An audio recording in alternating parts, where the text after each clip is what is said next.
Hello Pulp Hounds. I'm going to do some more blurbs for you today because they're what I love. So as I've said before, with 70s and 80s kind of trashy paperbacks, the cover was the hook that would make you pick it up. You'd immediately flip it over, and the cover was the low, the blurb was the hook. And I tend to love Blurb as much as the covers because that was what made you ultimately shell out your 75p from the spinner in the corner shop.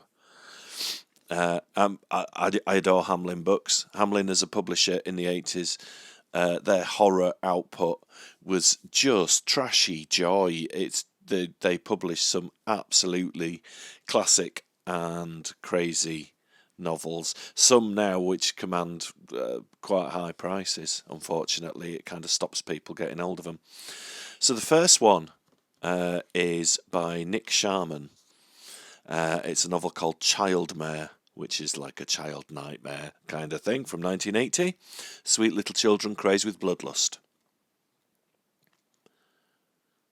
What has happened to their eyes? Max Donnelly, security officer at a tough London school, is used to trouble. But when a mysterious illness hits the pupils, his job takes on a terrifying new dimension. For gradually the entire juvenile population seems to be going insane. First, isolated, hideous atrocities.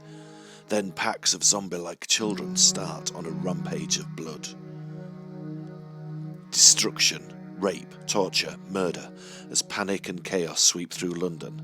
Can nothing stop this tide of horror? Donnelly thinks he may know the solution, but can he apply it before the Holocaust? Yeah, it's as morally bankrupt as you think it's probably going to be.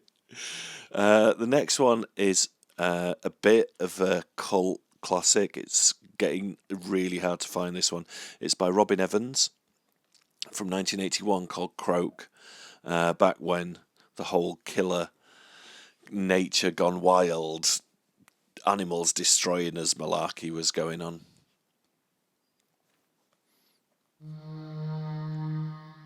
As darkness fell, 4 clammy fingers parted the dank earth, and a loathsome horror passed over the land.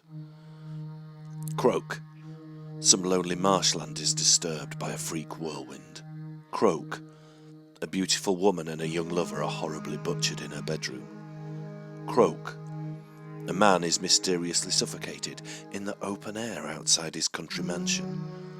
Croak. There follows an increasing spate of weird murders and sexual outrages. Coincidence? Witchcraft? Or sheer insanity? Croak. And what has all this to do with toads, the devil's creatures? Yeah, so Croak is a corker of a book. If you're unfamiliar with Hamlyn, some of the crazy ones are a bit pricey, like I said. Some are really quite affordable, and they're worth picking up just for lols, really. The last one I'm going to do on this video is from 1985 by Russell Rhodes, which is another fairly sought-after one, apparently. It's called Tricycle. The squeak of its wheels was the chilling music of death. Of course it was. Don't you dare play with Simon's mother. The boys at Talbot Academy called him Simple Simon, the weird little kid on the tricycle, the one with strange eyes. But they liked Simon's mother. She tantalized them, seduced them, amused herself with their strong young bodies, such beautiful boys, and 3 of them killed in such tragic freak accidents. And now there was a new teacher, handsome, brilliant, blind Christopher.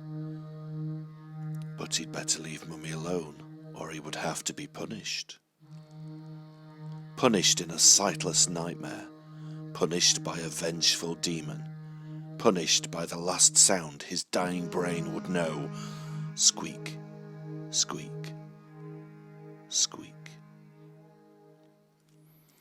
Yeah, sexual attitudes were very different then. So that's 3 Hamlyns. All tremendous fun to read. You can get through in a couple of nights because you just rattle through them. There's nothing too challenging and taxing in there. But I'm always surprised by how bonkers they always are. So that's it for this video. Thank you for watching, everybody, and I shall see you in the next one.